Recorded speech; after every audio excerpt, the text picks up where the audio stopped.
എൻ്റെ പ്രിയ മാതാവ് സ്തോത്രം ഈ അടുത്ത സമയത്ത് കണ്ണിൽ പ്രഷർ കൂടി ഗ്ലൂക്കോമയായി വളരെ ക്ഷീണാവസ്ഥയിൽ സ്തോത്രം എന്ന് വെച്ചാൽ ശരീരത്തിൽ മറ്റാരോഗ്യ പ്രശ്നങ്ങളൊന്നുമില്ല. ചില ആഴ്ചകളായി കണ്ണിന് അതികഠിനമായ വേദനയാൽ ഒത്തിരി ഭാരപ്പെട്ട് സ്തോത്രം ഒക്കെയായിരുന്നു. ഹോസ്പിറ്റലിൽ കൊണ്ടുപോയി ചില ആഴ്ചകൾ കഴിഞ്ഞാണ് ഹോസ്പിറ്റലിലേക്ക് പോയത്. ഡോക്ടർ ഈ പ്ലാസ്റ്റർ അങ്ങോട്ട് മാറ്റി നോക്കിയപ്പോൾ ഞെട്ടിപ്പോയി. കണ്ണിൻ്റെ കൃഷ്ണമണി ഏതാ മറ്റു ഭാഗങ്ങൾ ഏതാന്ന് കാണാൻ വയ്യാത്ത രീതി കണ്ണ് പഴുത്തുപോയി. വേഗം അതുപോലെ അടച്ചു വെച്ചിട്ട് പറഞ്ഞു ട്രിവാൻഡ്രം മെഡിക്കൽ കോളേജിലേക്ക് വേഗം മാതാവിനെ കൊണ്ടുപോകണം. പെട്ടെന്ന് കൊണ്ടുപോയി അമ്മയെ മാറ്റി അങ്ങോട്ട് ഇരുത്തിയിട്ടാണ് പറഞ്ഞേ അമ്മയുടെ കണ്ണെടുത്ത് കളയണം. കൊച്ചു കുഞ്ഞ് വിതുമ്പി കരയുന്ന പോലെ അമ്മ കരഞ്ഞു. എനിക്ക് വലിയ ഭാരമുണ്ടായി. ഞാൻ റൂമിൽ നിന്ന് വെളിയിലോട്ട് ഇറങ്ങുമ്പോൾ അമ്മ എൻ്റെ കൈ പിടിച്ചിട്ട് പറഞ്ഞു, മോനെ നീ പ്രസംഗിക്കുന്ന,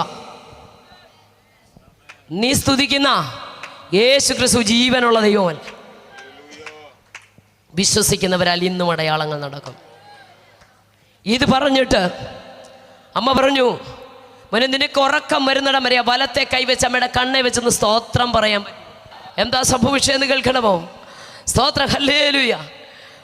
അമ്മയെ ഞാൻ തട്ടി വിളിച്ചിട്ട് പറഞ്ഞേ പെട്ടെന്ന് ഒരു നൈറ്റ് ഇട്ടാൽ മതി, സാരി ഒന്നും എടുക്കാൻ സമയമില്ല, നമുക്ക് ട്രിവാൻഡ്രം മെഡിക്കൽ. അമ്മ എന്നോട് പറഞ്ഞു, മോനെ വേണ്ട, ഇന്നലെ രാത്രി നീ കൈവച്ച് സ്തോത്രം എന്ന് പറഞ്ഞുകൊണ്ടിരിക്കുമ്പോൾ ഒരൈസ് എടുത്ത് വെക്കുന്നത് പോലെ എൻ്റെ കണ്ണിലൊരു അനുഭവം ഉണ്ടായി. അതുകൊണ്ട് ഈ പ്ലാസ്റ്റർ ഒന്ന് എടുത്തു മാറ്റി എൻ്റെ കണ്ണിനെ യേശു സൗഖ്യമാക്കിയെന്ന്. സ്തോത്രം. ഈ കോട്ടനും കോസും എല്ലാം കൂടെ മഞ്ഞിച്ചിങ്ങനെ ഇരിക്കുക. ഞാൻ പറഞ്ഞ അമ്മേ ഇപ്പോൾ അത് ഇളക്കണ്ട, കാരണം തലേ ദിവസം എതിരെയുള്ള ഡോക്ടർക്കെതിരെയുള്ള കസേരയിൽ നോക്കുമ്പോൾ പ്രിയമുള്ളവരെ മഞ്ഞൾ വാരിയിട്ടതുപോലെ കണ്ണ് പഴുത്തിരുന്നത്.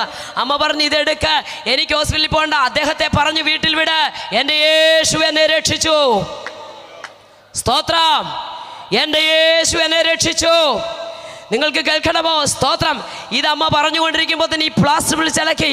സ്തോത്രം. ഞാനും ഒരു നേഴ്സാ, ഇപ്പം ഞാൻ വർക്ക് ചെയ്യുന്നില്ലെങ്കിലും പ്രിയരെ അമ്മയത് വലിച്ചിളക്കുമ്പോൾ ആ അവസ്ഥ ഓർത്തിട്ട് ഞാൻ പറഞ്ഞു നിൽക്കുക, ഞാൻ ഇളക്കാമെന്ന് പറഞ്ഞ് ആ പ്ലാസ്റ്റർ കൊണ്ട് എടുത്തപ്പോൾ എൻ്റെയും നിങ്ങളുടെയും കണ്ണ് എങ്ങനെ ഇരിക്കുമോ അതുപോലെ എൻ്റെ അമ്മയുടെ കണ്ണ് ഇന്ന് രാത്രി വിളിച്ചു പറയാം, എൻ്റെ കർത്താവ് ഇന്ന് രാത്രിയിലും പ്രവർത്തിപ്പാൻ ഒരുപക്ഷെ ഈ പന്തലിനകത്തല്ല, വേദനയോടെ ഭാരത്തോടെ നെടുവീർപ്പിടുന്ന പ്രിയരെ ഹല്ലേലൂയ പ്രവർത്തിക്കാൻ കരുത്തുള്ള ഒരു കർത്താവ് ഈ ദേശത്ത് വന്നിട്ടുണ്ട്.